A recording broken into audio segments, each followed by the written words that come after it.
This is the story of a historic era, one that carries forward the pulse of Vietnam's thousands of years of heritage.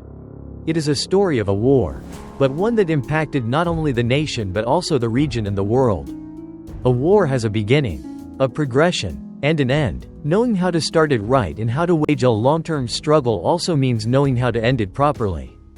This film seeks to recreate one of the most intense and enduring struggles of the 20th century, between the world's most powerful superpower and a nation whose desire for independence and freedom had been proven through centuries of resisting foreign invaders. It aims to illuminate the logic behind the Vietnamese approach to a war of national defense, showing the resilience and unwavering dedication of those who pursued, to the very end, the cause of liberating the South and unifying the country.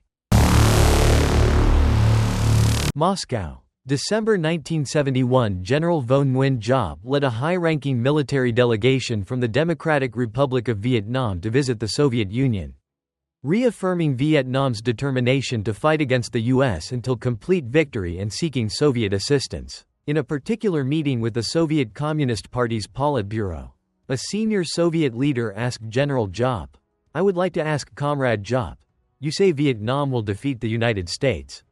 May I ask, how many mechanized infantry divisions do you have? And how many heavy tanks, artillery, and fighter aircraft does the U.S. have compared to yours? What are your capabilities in air defense, missiles, and radar? Please, give us an overview."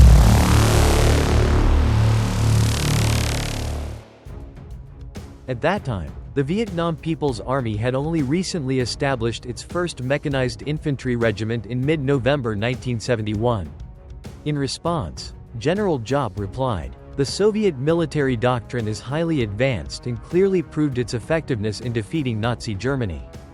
But I must say, if we were to fight in the same way as you, we wouldn't hold out for 2 hours.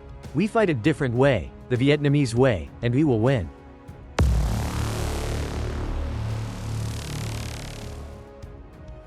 The deaths of Ngo Dinh Diem and Ngo Dinh Nhu left a chaotic South Vietnam, plagued by 11 coups and government reorganizations. The formula of the Saigon military plus American weapons and equipment plus American advisors could not solve the problem on the southern battlefield. The special warfare strategy had failed. Facing the imminent collapse of the Saigon government, in March 1965, the United States deployed expeditionary forces to South Vietnam. 3 years later, the number of American troops in Vietnam had risen to over 500,000. Amid the risk of escalating war, the Vietnamese Politburo and President Ho Chi Minh decided that the South must expand guerrilla warfare and build a core force capable of delivering swift, strong, and effective blows. For the past 2 years, no additional Politburo members had been sent to the South, but the situation had become so urgent that it was no longer avoidable. General Nguyen Khai Thanh, whom President Ho Chi Minh called the guerrilla general, became the first Politburo member assigned to the South to find strategies to fight the Americans. Accompanying General Thanh to the South were other senior cadres, all seasoned in combat leadership. Over 3 challenging years in the South, the legacy left by General Thanh and his comrades was a resilient southern Vietnam, one that dared to fight the Americans and knew how to achieve victory against them. Facing the army of the world's greatest superpower, General Thanh spread a spirit of determination. Anyone could fight the Americans, with any weapon, against any American force, and anywhere Americans could be found.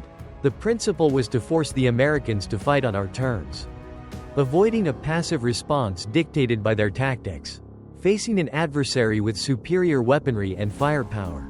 The strategy, holding the enemy by the belt, was adopted to compel U.S. forces to stretch their lines thin. An army can defeat another army, but it cannot defeat an entire nation. To defeat the Americans in the South, we must harness the strength of the entire nation. To mobilize this national strength, a pathway is essential. In a research document by the United States National Security Agency, American experts assessed that the Ho Chi Minh Trail was far more than a simple route from North to South Vietnam. It was a military logistics project that North Vietnam continuously expanded and improved until it became an extensive transportation network. This network included fortified roads, trails, and an oil pipeline system built and developed over the span of 15 years. The Ho Chi Minh Trail ensured logistical support for combat units in the south, with around 2 million cadres and soldiers traveling southward along this route. Given its significance and role, the Ho Chi Minh Trail stands as one of the greatest achievements in military logistics of the 20th century.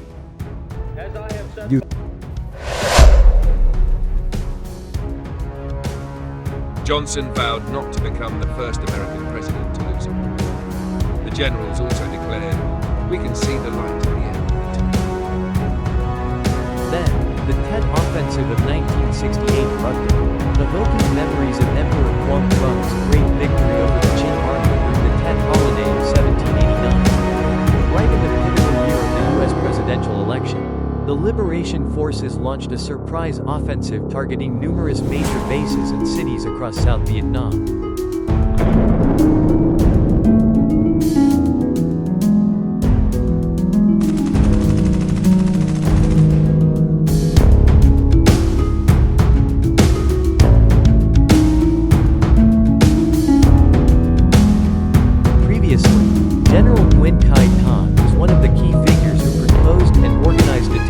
Directly at the enemy's urban centers to create a significant shift. First Secretary Le Duan strongly supported this approach.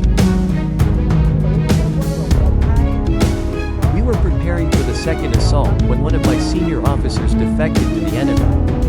Seeing the danger, the higher-ups convened a meeting to discuss the situation, whether we should continue the attack or not. The superior gave me the order to go into the city and obtain the confession of the traitor at all costs. Here is the translation of your text. When we entered the city, I was with Pham Xuan. We managed to obtain the original confession of the traitor. The traitor revealed the entire plan for the second offensive. This person was Tam Ha, a senior lieutenant colonel and political commissar of the 5th Division of the Liberation Army, who had been recruited by the enemy.